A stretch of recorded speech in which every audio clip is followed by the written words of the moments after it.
numéro 22 nous est présenté par Philippe Achard, l'homme des montagnes de Moulins-en-Gilbert. C'est Batika d'Angilbert, une fille de Dharamsar, et Flora d'Angilbert. Eh bien, c'est sa perle à Philippe Achard, Flora d'Angilbert, parce qu'elle est issue de Roxane III, qui avait pour grand avantage d'être une fille de la salamandre, c'est-à-dire une sœur d'un crack, El Paso III.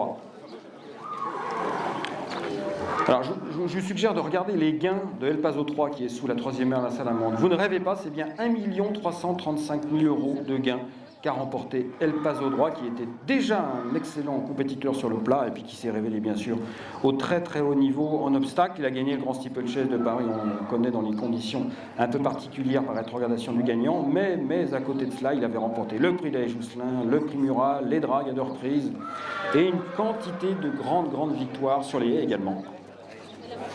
Et Roxane III, pardon, la grand-mère, Roxane II, j'ai bien, la grand-mère de cette Batika d'Angilbert, elle a produit Acajou III, un gagnant du Ferdinand-Riant, 4e du Montgomery, 7 fois vainqueur en Irlande et en Angleterre.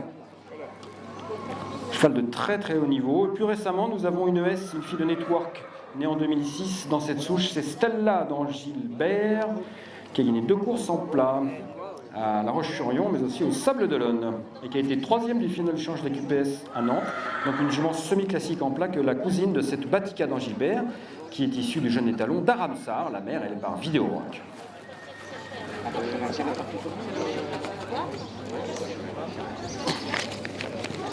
On touche les coups à la rentrée là-bas.